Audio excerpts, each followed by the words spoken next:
So here we are jumping into our first look of Fallen Legion Revenants. Spencer, why don't you tell us a little bit about the background of what's kind of happening in this game?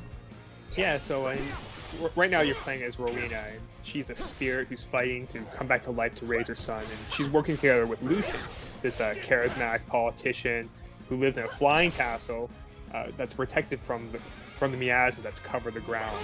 And Ivor, who's this prison warden, is the one who's in charge of this castle. And together, these two characters are going to fight to take down Ivor and liberate Welkin. So we have some pretty cool graphical designs going on in the background there. What's exactly happening with this world?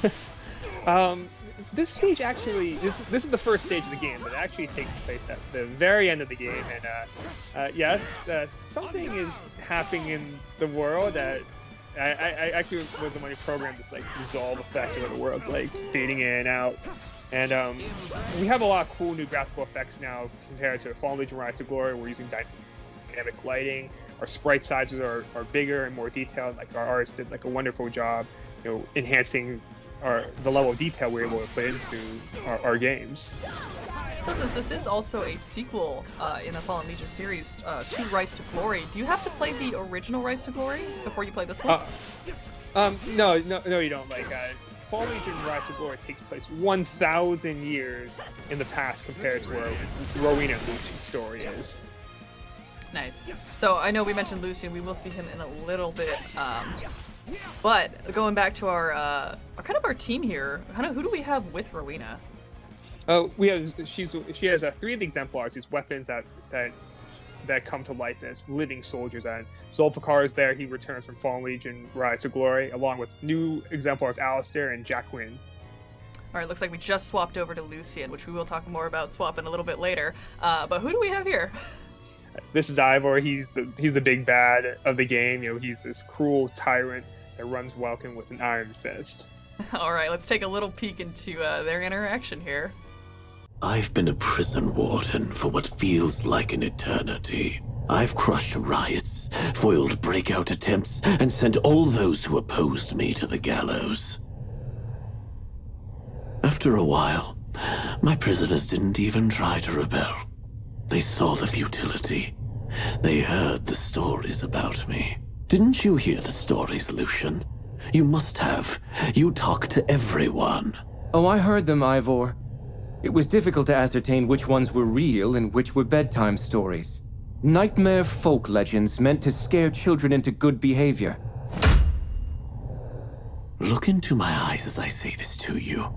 Every story you heard about me is true, you arrogant prick.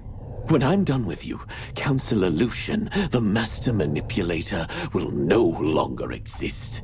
Your cherished wit, your gift for conversation and cunning, I will steal every part of you that's worthwhile. I will lock you away in a prison of the mind. I'll leave you a drooling invalid in constant pain.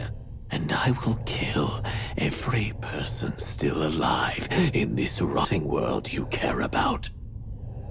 Yes, especially her. This is precisely why you failed as a statesman, Ivor. Your demeanor suited you well as a chief monster in a zoo for monsters. But even with your sorcery, you were unable to mask your cruelty. You are every bit as monstrous as the wretched beasts that live outside these walls. You'll beg me for mercy soon enough. I've tortured every rebel and crushed every rebellion. You will not succeed. What is that old saying? There's a time for everything. So we got a little bit of a taste of our big bad there, and he does seem quite evil. Oh boy, torturing a bunch of people. I wouldn't want to mess with that, right? Oh wow, you got a spectacular, Trevor. Yeah, Nice job, Trevor. Game like me. Not an expert. I thought that was going somewhere else. Trevor, you're doing great. Thanks for playing the game for us to show everyone Fallen Legion Revenants. Yes, thank you for putting up with us, Trevor, and being able to run through the game most expertly, even if you say otherwise. So let's move on to our next section. We'll be right back in a second here.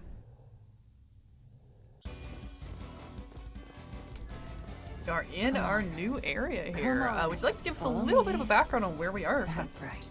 Yeah, so Rowena here, she's trying to track down this list of spies that are inside Welkin. So since Lucian's in the Flying Castle and he's been trapped there for years, he actually can't go down to the ground world. But since Rowena is a spirit, she can travel between Welkin and to the ground. So if she brings back to this list, Lucian might be able to find some allies he can convince to join him in his quest to dethrone Ivor. So you're encountering a few enemies here, quite disturbing looking ones actually. What inspiration were you drawing when coming up with a lot of these monsters? You know, whether we're making an exemplar or a monster, the first thing we think about is what's the character's function in the game? Are they melee unit, a range unit, are they fast, are they slow? After that, we talk about, as a team, we talk about like what way we can draw them into the world. And a lot of the game is inspired by the Victorian era, so we went back to look at different clothes and costumes from that time period. You'll see enemies that are dressed in like Victorian era police uniforms, and you'll also see this other monster that carries gravestones, who was once like a grave digger before he was mutated by the miasma. And we saw some monsters there with pitchforks, so say they're kind of like farmers in this world, or war farmers. Yeah, maybe former farmers. Like there are people that are scarred by the miasma. Definitely scarred. You can kind of see that all over their body. It's so disturbing. So, speaking of monsters again, are there any particular monsters that players should look forward to meeting? Yeah, there's this one monster that actually went backwards in design where it was drawn first. Rhea, who's our monster master, she drew this flying tongue monster, and it was just so creepy and so cool. We're like, this has to be in the game somehow, so we went back to design an AI pattern around that character. I think originally it was supposed to be one of these hunter monsters here before it became its own monster design. So just to set the picture in my mind here, and anyone else watching, is this literally just a tongue with wings, or? Okay, so it's kind of like it has a body and it has wings on the back. And it has a giant tongue. It also has a pistol. What? It's got a pistol too. Yeah, like I was saying, it originally was going to be one of the hunter type characters. I hope we get a chance to show it to people soon. You'll see it probably mid game for the first time. I'm still trying to figure out how it's holding the pistol. Anyways, is there any other monsters? Maybe something a little cuter we could look forward to? We have the Pumpkin, who you'll see in the exemplary edition. Pumpkin's kind of this cute little pumpkin character, and you'll see him not just as an enemy, but he also guards treasure chests in the game. And when you open a treasure chest, when you'll wake him up, and if you're lucky, you'll get a buff. But if you're unlucky, he'll give you a debuff, so it's kind of like trick or treat. And Pumpkin also cosplays as different enemies from Fallen Legion, Rise to Glory. You see him dressed up in his little dragon hoodie, and he also dresses up as a Manticore, another one of the bosses from Rise to Glory. Oh, and there's the giant whale at the end of this level too. Anything we can reveal about the giant whale? We're gonna keep that one a secret.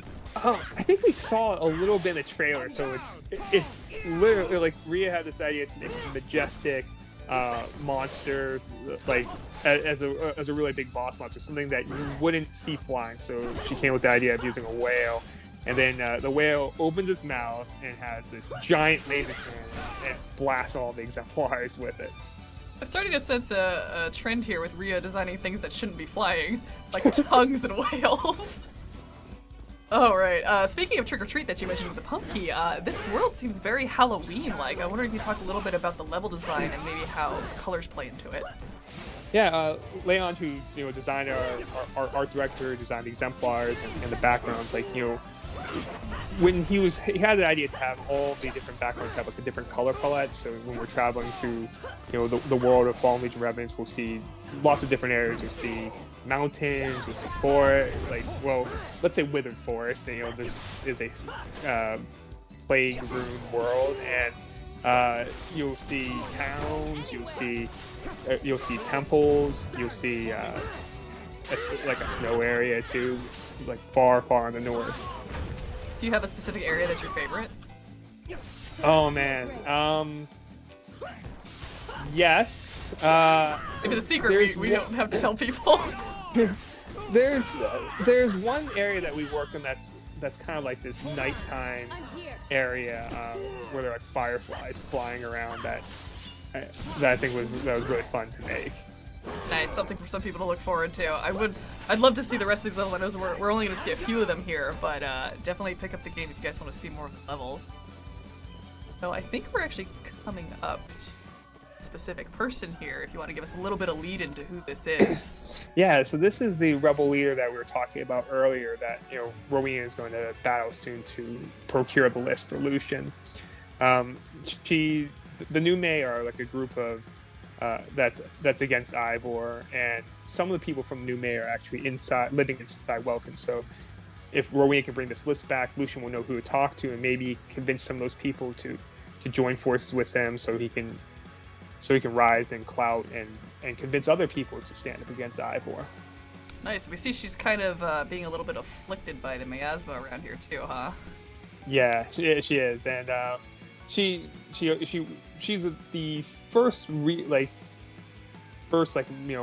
boss in the game that you'll see, and she has this magical shotgun that you'll want to defend yourself against. And one of the key mechanics, just like Rise to Glory, is our parry system. So if you parry at the right time, you'll reflect her bullets back, and that's a really good strategy to defeat her. Nice. So with the team that we have here now that Trevor picked for us, do you think he stands up to this old woman, or should he have picked different people? I think Trevor's going to do great. I mean, Zulfikar's a really good choice for defense. Like, his rushing sentry death blow allows him to dash forward and parry while he's attacking. All the characters can block, and like blocking is a key mechanic in the game. Hear that, Trevor? Try to block. I'll try my best. I know you can do I'll it. try to Trevor. block the shotgun. or more specifically, block the bullets from the shotgun. But yeah, Yeah. yeah, just like that. So we do have a couple new things that we didn't see with the original, like lower tier enemies. Do you want to talk a little bit about that meter that we see constantly increasing? Yeah, that means the break meter. When you attack enemies, you're also giving them break damage, and then just like that, like when their break meter empties out, they'll be in break state, and you have a couple seconds to attack them with unlimited AP. And also, like when they're in break state, enemies take more damage. So it's like that's like the time you really want to use your most powerful attacks. And when you reflect your projectiles back, you're going to inflict more BP damage to them. Yeah, you shot that old woman. Alright, you did it. Wow, Trevor. This list is in good hands. Alright, so now that we finished it, I assume she's gonna get what she wanted. You're honorable. An Yeah, inspiration. she's gonna get the list, and then she'll go back to Lucian, and then they'll discuss their next steps What in their are you plan to really overthrow fighting Ivor. for? I know who I'm Oh, fighting and there she for. goes. I bet you'll see things differently in death. When I was alive, Alright, so I believe that's also all the I end of this cared about current was level. myself. So we'll be seeing I was a target another on my back. judgment on But Trevor I of was how he too did. arrogant to think anyone could touch me. I was a bird I hope of you can prey stand up soaring to through that the clouds spectacular, was it, last until an time? arrow Yeah. from the ground pierced my wing. I don't know. That old lady was pretty And I tough. cried. I don't know if I Hard. can. Now my performance son will is stand locked up away in I'm a compared castle against in the her. sky. You had all some I good. Were You had three some, of the most I've forgotten strongest how to characters. cry. All I can do now you, is you had fight some to get really them good back. blocks, Trevor. Like And that's why you're able to sometimes, break her so please follow fast, me. because you're reflecting the projectiles going to back Welkin. at her. You got that super move off, too. Alright, let's see what you got. I'm nervous. Oh, so just as a reference for how well Trevor did here, where's cool on the scale of judgment here? Well, we have an S, A, B, C, D ranking. I guess this would be a C ranking. And if you get a better ranking, you can get more items to enhance your characters. So So it looks like you're not getting any better items right That now. old lady was really tough, guys. Okay, she gave me a First run for boss. the money. Anyways, let's move on to our next section before we delve any more into what could have been done. We'll be right back with the next stuff. All right, so we've just entered into a new area, kind of a decrepit little town. Spencer, where are we? Well, we're in the village of Luxingham, and Rowena is trying to find Catherine, who's been supplying Welkin with food and other provisions. So Rowena is here to see if she can get information about where Catherine's whereabouts are. All right, so I do believe we are going to be up to an E here. Could you tell us a little bit about who it is we're meeting? Yeah, we're going to meet Carla. She's from Luxan Meadows, which is kind of the more wealthy part of the town. And later on, we'll meet people from Luxan Blights, which is kind of the more destitute area. And Rowena has some supplies in her possession. And then the player, after meeting these characters, are going to decide, should Rowena bring the supplies to the Meadows or to the Blights? So with these decisions that players will be making between Rowena and Lucian, how does that change the game's narrative and paths? It changes the game a lot. As Lucian, you'll be making decisions to see who's going to become your ally or possibly your enemy inside Welkin, and some of the decisions you make might even change who survives through the game. And these decisions you make will change what levels you see, what story branches you have, and even what exemplars you might obtain. That's kind of like a permadeath for NPC characters. They're gone. Oops. Hopefully it won't be an oops. Hopefully it'll be a deliberate choice. We deliberately chose for them not to live. But yeah, there's permadeath for NPCs in Fallen Legion Revenants, depending on what you do. Yeah. Not all characters may make it to the end. Be careful with your decisions, guys. You may regret them, may not. I don't want to tell you how to live. All right, so we do have a new character from the last section that we've been. Maybe not a new character to the games, but who do we have here? Oh yeah, we brought Dardanelles this time. So Dardanelles returns from Fallen Legion Rise to Glory. She has fire attacks now, and she is a really strong long-range character who carries a big cannon. Some of her abilities involve bringing enemies from the rear to the front. So if you use a cannon, like Burning Rave, yeah, just like Trevor did right now. When you use that, you actually bring enemies in the front. So if you combo now with Zulfikar's Lightning Death Blow, you can hit both the ghost and the pig they're standing in the middle of tiles. So this pig here, I love the design of it. It's so round and so diseased. What kind of attacks does this pig do to you? Yeah, this pig spits toxic sludge and also casts debuffs on the ground you stand on. So when you move different tiles, like Trevor just moved into one of the tiles where there's a debuff so now that debuff affects your character. But if you move to a different tile, you won't have that debuff anymore. So buffs and debuffs are on the ground, and it's kind of like an evolution of the combo bar system we had in Fallen Legion Rise to Glory, where buffs were on your combo bar. Now everything's on the ground like that. So when he casts a healing spell now, when you're standing on the tile, all your exemplars will restore their HP. I love that Trevor was chilling on that debuff square for the longest time. I had to balance against the ghost orbs that were in the sky. Yeah, because you also have to move back and forth to dodge Revenant magic too. So it looks like we're seeing an instance where both Lucian and Rowena are on the screen at the same time, but in different areas. So how does this work? So Rowena and Lucian, both their stores are going at the same time. While Rowena's battling monsters on the ground, Lucian's in Welkin trying to convince different people to be his allies, or maybe voting on bills or sneaking through the castle to obtain information. So he's talking with Magnar right now, who runs the arena. So what is the arena? The arena is kind of like a mini game in Fallen Legion Revenants where you'll battle monsters in precedingly more challenging battles. And if you complete a sequence of battles, you'll gain some extra items to augment your characters. Nice. All right, so we have a couple options here. A few people to talk with. I know we're going to see a little bit more than Magnar. If you want to give us a little sneak peek of who else is in this room. Sure. Yeah. So when you walk up to a character, you see this ring that goes on. These are kind of like Lucian's thoughts about what conversation topics he can talk to characters with, and depending on what you've done in the game, you'll have different options. Like right now, you can only talk to Cirrus, right? But for Magnar, there's an option to play a game with him to get his precious ring. And if you get this ring from Magnar, you can choose to give it to Cirrus, or you can choose to hold on to it for later on. If you have the ring and give it to Cirrus, Cirrus will be really happy about that. But you can also save the ring, and it might be useful for later on in the game too. So we have Cirrus obviously on screen here. He's a very interesting looking character. I know Lucian's kind of blocking him, but what is he doing? He's painting. Cirrus is like this kind of eccentric visionary artist who lives in Welkin. He's painting a picture of Ivor, and like, you know, Lucian's a fan of Sirius's artwork, so you'll get a chance to tell Sirius about how to feel about his painting. Certainly has very vibrant pants. Yeah. I'm also concerned that he has paint all over his body and in his hair. Is there any paint on the actual canvas? yeah, there's paint on the canvas too. Like, he just doesn't paint masterpieces. He is the masterpiece. He is. I can tell. He's really got a nice purple vibe going on right now. It kind of looks like he's painting Lucian, because Lucian just happens to be standing in front of the portrait. All right, so what are we talking? Oh, it's hideous yet beautiful. I chose, they were asking what, Lucian was saying, you're drawing truth or beauty? Now, so based on my previous conversation, Gladiator guy over here was saying that he made a joke at Sirius's defense, but Sirius thought it was funny. So I felt like making taking a more creative answer, giving him the more be better than being just like flat out critical or truthful of his. If you told him, "Oh, you're painting portrait of Ivor," he'd been like, "Yeah, duh."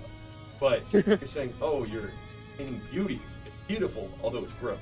He might be like, "Yeah," and I chose right.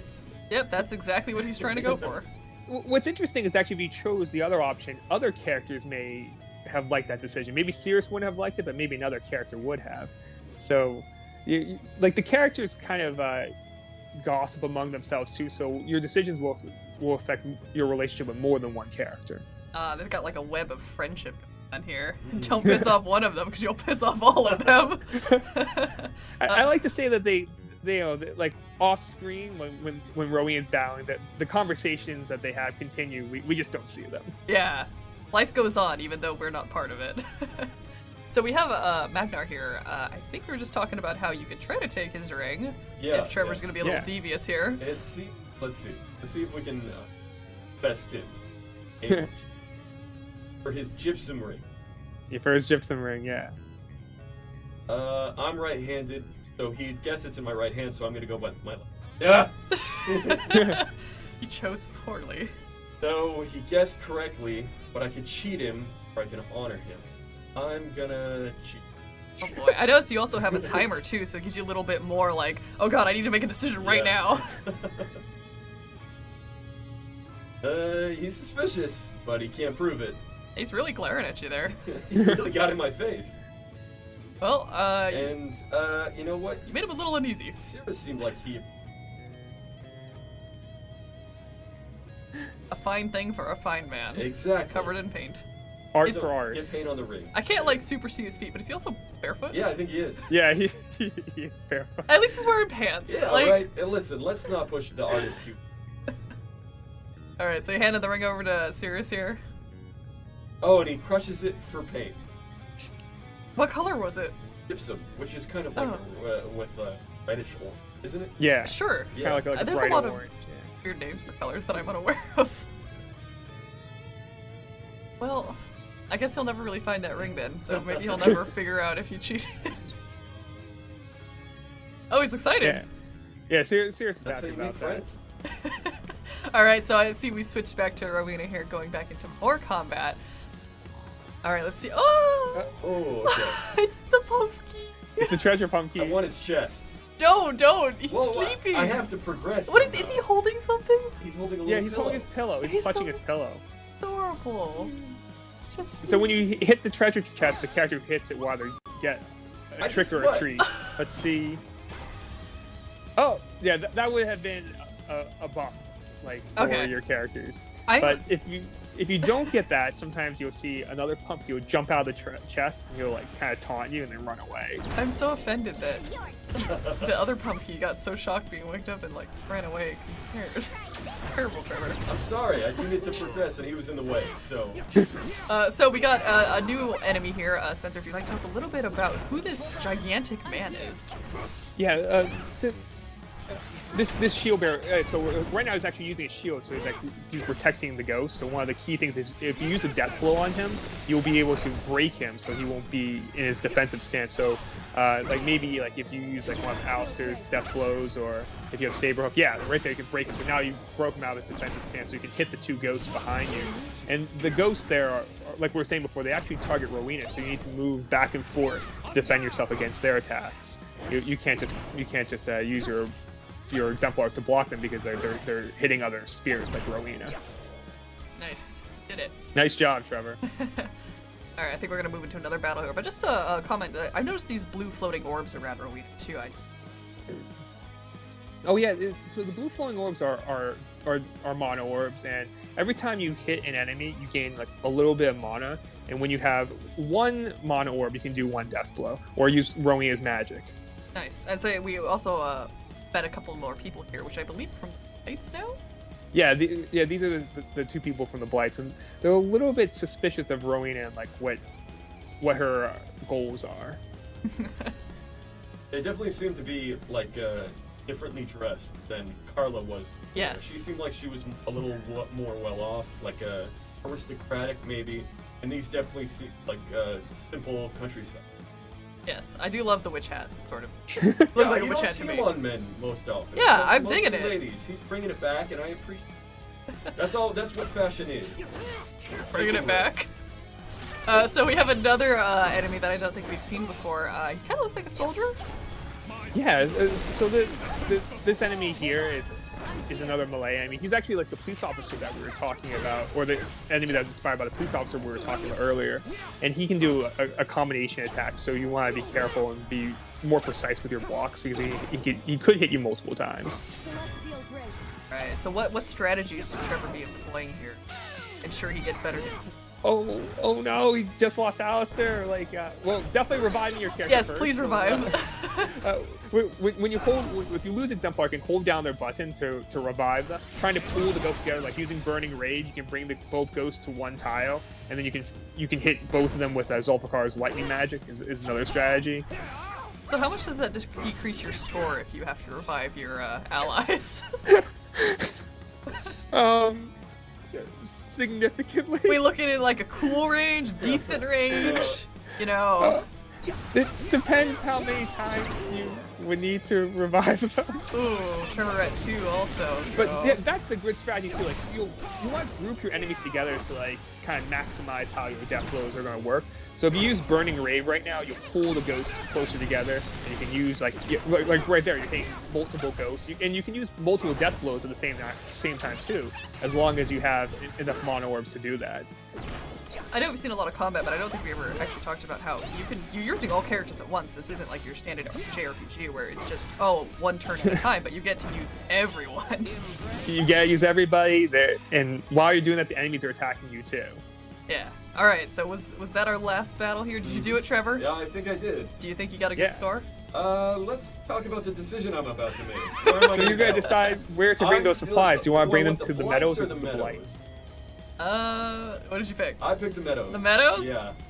Just because, the Blights sounds a little unpleasant. You just don't like the suspicious people? I'd rather just go to a meadow. You're taking the supplies there, not like you're... Listen, yeah, I am taking the supplies yeah, there. I guess you're gonna be there for a little bit so you can enjoy the scenery. Well, I guess we'll see how that plays out at some point. Oh boy, here it let's... comes. That big tooth. Yeah, those revives. Hey, decent's okay. I'll take a decent. Yeah, except then you realize it's the lowest. Well, let's listen. Let's not take it there. It's decent, and let's leave it at that. Why is it decent? It's decent. It's not bad. Yeah, but what was the ranks? S-A? S-A... Listen, let's not get into it. It's a decent word, but I mean, It if you attach a Sure. grade value to it, just Listen, passing. Well, hey, passing is passing. I finished the level, didn't I? All right. And you're gonna bring the supplies over to to the people in the meadows, which is Yeah. a win for them, right? Yeah, so it's more like, it's not about your experience, it's about doing the right thing. Yeah. Well, even though there's Yeah. the other people that also needed Well, it. let's not talk about the right thing either. Let's say, an experience is an experience. Alright, so I think that kind of wraps up our showcase.